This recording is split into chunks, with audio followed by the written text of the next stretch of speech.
In life, not everything is granted, but there is one thing that I can give you. There's one thing I can guarantee in life, and that is, it is Chico time. I swear to God, I've never fallen in love with a character so quickly than I have with Chico. Like, he's just a yak that's just chilling. He's having a good time, and I love him. Chico the Yak is a make or break for the series. Honestly, I'm almost at a point already that if Chico dies, I'm going to call the series, just going to end it. Just say, yeah, Chico's died, don't want to do anything else. Welcome to Archo-Anomaly episode 2, and the big plan for today's episode is literally base. Build base. Infamous statement that never ever comes true. I just want to build the base, basically. Use the Rimworld vanilla tools and actually build something that's almost autonomous, safe to defend, and actually does the job. Build a storeroom, maybe a crafting area, most importantly a research area for Schneider when we finally get to recruit him. So if you enjoy any of today's episode, I'm excited to see Chico having the time of his life. Consider liking, subscribing, and make sure you tell your mum about me. Let's get into things, and let's start by planning out an actual base. What is it going to look like? Now, Rimworld base game doesn't actually have very much variety. If we look at the construction tab, we have walls of different types.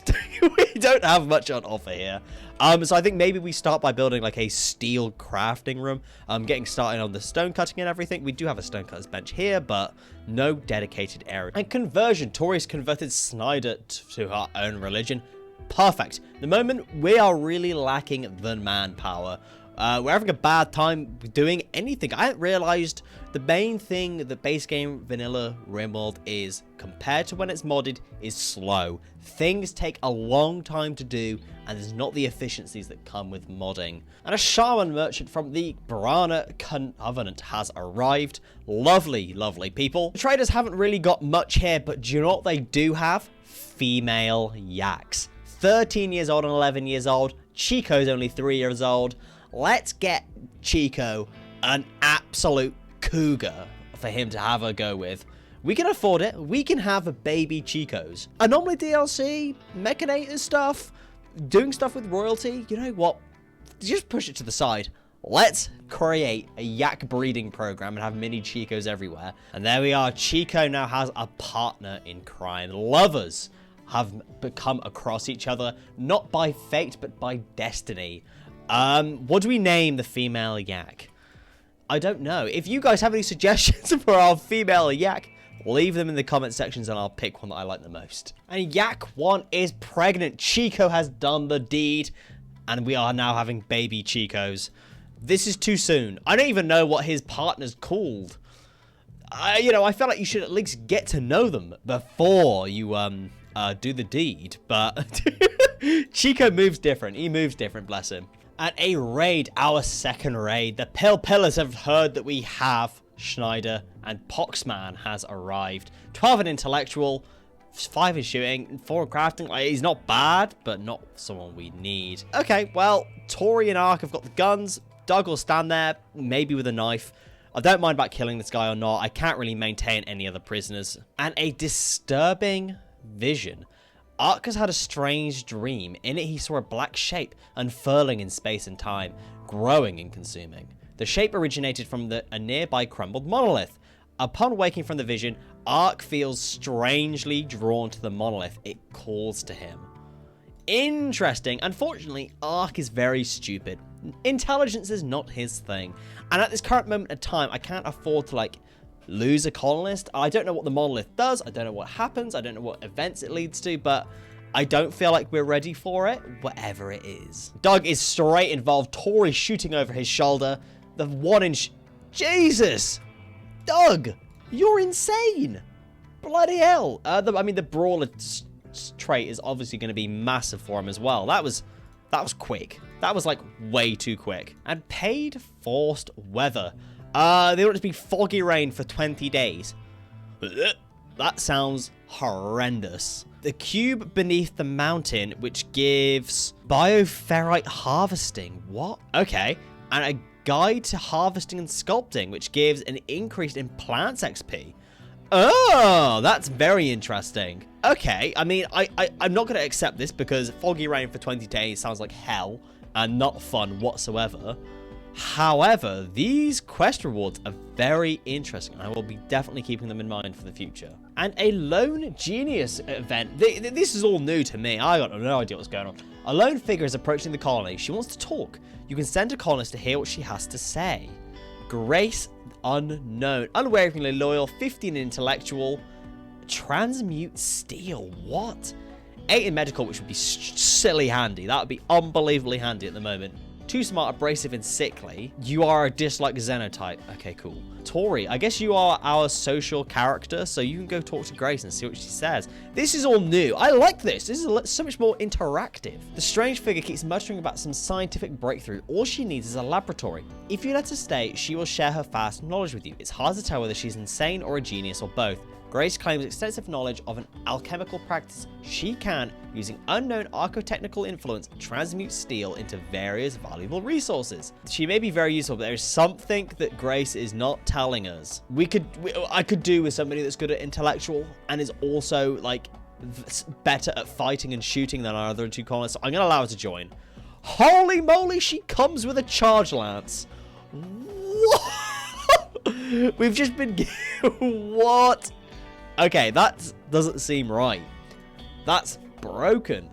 Okay, well, we've just been given a really good colonist with loads of food, a really good gun, and they're not very good at shooting, but so we've just been given like an incredible character, basically, for free. There could be a downside to this. This could backfire hugely, but at this moment in time, this is really good. She can also do the dark study stuff really, really well because it's part of intellectual. But for the time being, I'm just going to get her to chill, exist around the base until we can build some more structures. There's not much we're going to use her for. And crumbling mind, Grace. Grace has begun experiencing pounding headaches and begs for help. She can't think straight and is losing her cognitive function. Great. Grace claims that she's seen a vision of the future within a matter of days. Her mind will crumble and she'll become incapable of most tasks. The condition is currently reversible with sufficient technology like a Helimex serum, but will soon become permanent. Well, crumbling mind, mild. As you do, a mild crumbling mind. Yeah. Just a little bit of an issue. Grace is very powerful. We do not have a Helimex serum. Do I want to crack open the Ancient Danger to see if there's one inside it? I could just crack open the corner and I can just see what's inside it. I don't have to beef with this. I can just have a quick, just a little gander and see if there's anything exciting. If there's a Helimex serum in there, we can do it. Get rid of the corner of it, Doug. What the fuck is that? What are those? What is that? They're a finger spike. I've got no idea what that is. A fleshy dog-sized creature with a single spiked limb. Okay, right. Those are for the Monolith DLC, and this is a tough spike. A fleshy man-sized creature with 2 spike limbs and an armored carapace. Gross. But there's no Helimex serum in here. We've got a psychic soothe pulsar, a hermetic crate, and these ancient crypto sleep caskets. They're just going to chill for the time being, so I'm going to let them chill. There's no point doing anything with this. Grace, I'm going to work you till you're dead.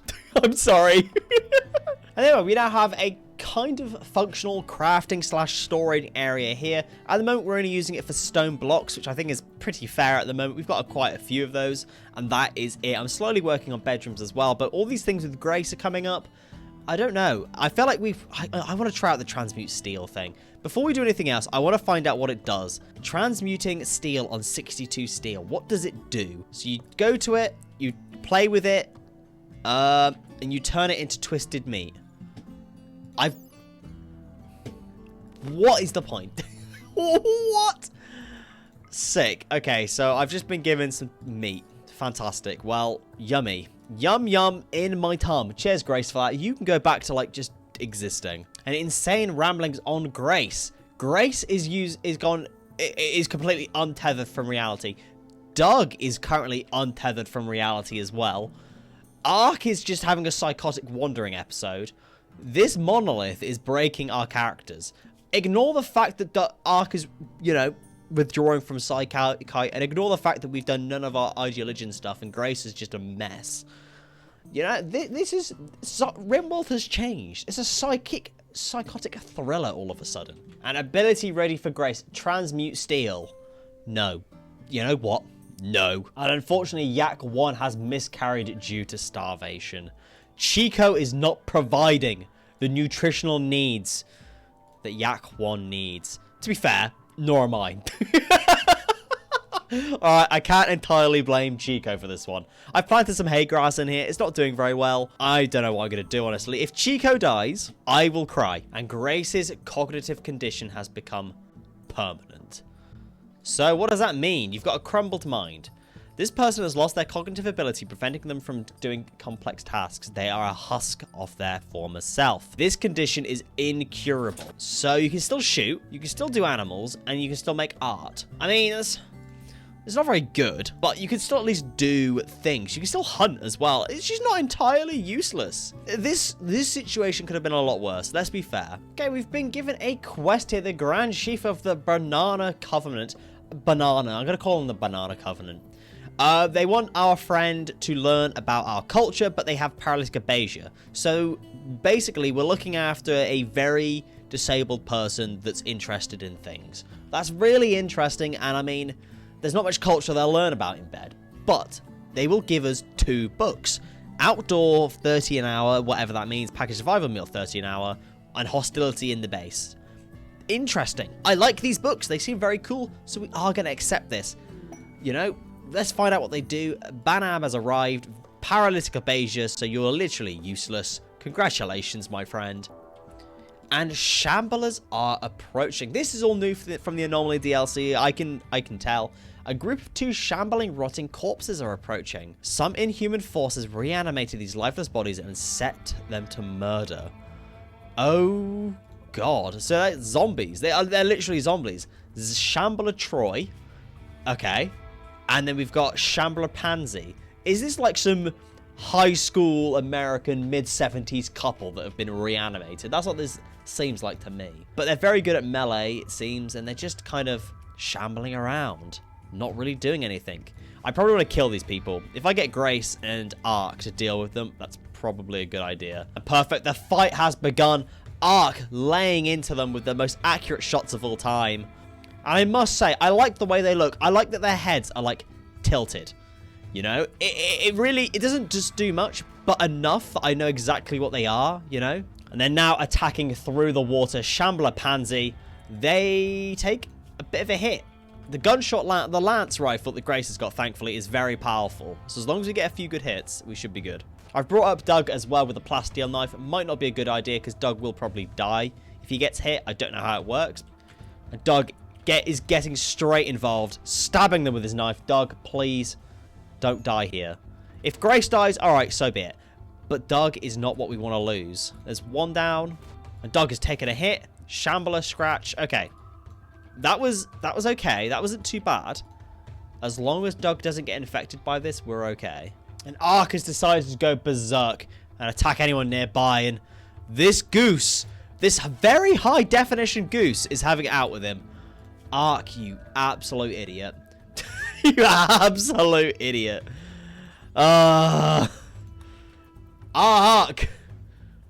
Oh, well. Well, on the bright side, he didn't die. All right, let's look at the positives here. He didn't die. And my allies did not also take damage here, so we're still friends. And I think on that note, we're going to call things there. Grace's insane ramblings. As usual, what we expect from a lovely person with their mind completely crumbled. Obviously, this is apparently permanent. I've got no idea what it means, but Grace is going to stick around. She's going to be our fantastic, lovely little hunter with her fantastically overpowered weapon. This episode's gone fantastic. I love that we're getting more into the Anomaly stuff, not even on purpose. The game's just giving it to us, which is really nice. It adds a nice story element to the way Rimworld plays, which is what I love.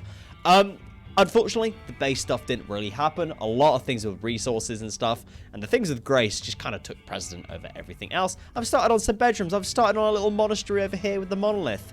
Things are getting started, but we're not there yet. Schneidel will join us next episode, and he'll be on mining and stuff, so we can get some more resources on the go and expand our horizons from there. So if you have enjoyed today's episode and are excited to see Grace ramble on about more things, or Chico not die from malnutrition, consider liking, subscribing, and make sure you tell your mum about me, and I'll see you next time. Thank you.